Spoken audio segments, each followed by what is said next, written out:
உதாரணத்துக்கு இந்த மாதிரி பையை கொடுப்பேன். இதாங்க உங்களுக்கு ஒரு பைய. இதை வந்து நீங்கள் யூஸ் பண்ணதுனால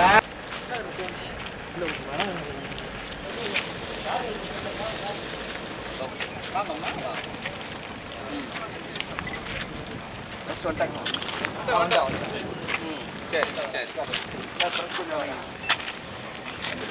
எஸ்ஹெச் குரூப்பில் இருக்கிறவங்க பூரா கம்ப்ளீட்டாக இதெல்லாம் பிரிச்சிடுறாங்க. கம்ப்ளீட்டாக பிரித்து அந்தந்த இடத்துல வந்து எங்கெங்கே போடணுமோ அந்த இடத்துல போட்டுறாங்க. இதெல்லாம் கொடுத்துறாங்க. டம்பி ஆடுக்கு போகுது, அதை மட்டும் நம்ம குழியை வெட்டி வச்சு அதில் போட்டுறோம். அது லாங் பட ஒரு அதாவது 6 மாதம் 1 வருஷம் கழிச்சு தானே அது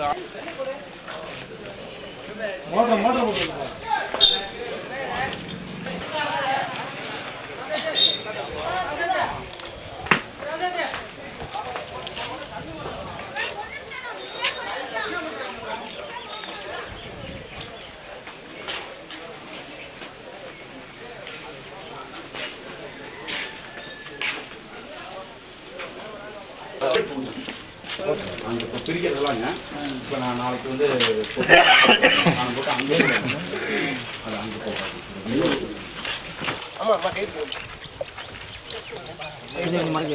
போட்டேன்.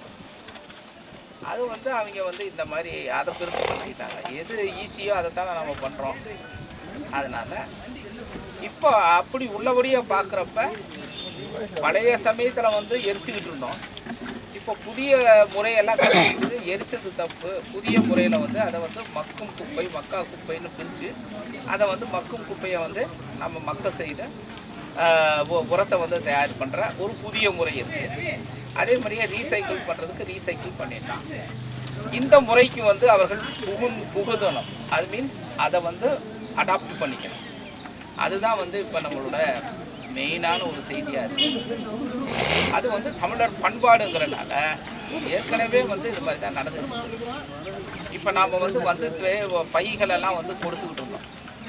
அதாவது வந்து பிளாஸ்டிக் பைகளை எல்லாம் வந்து உபயோகத்தை வந்து தடுக்கிறது அப்படிங்கிற மாதிரியான ஒரு விஷயத்தை வந்து சொல்கிறதுக்கு ஒரு அழுத்தமாக சொல்லணுங்கிறதுக்காக அதை சொல்லோடு விடாமல் நாம் வந்து பைகளை வந்து நம்ம பிரிண்ட் பண்ணி அந்த பைகளை வந்து ஒவ்வொருத்தருக்கும் நம்ம வந்துட்டு இருக்கோம்.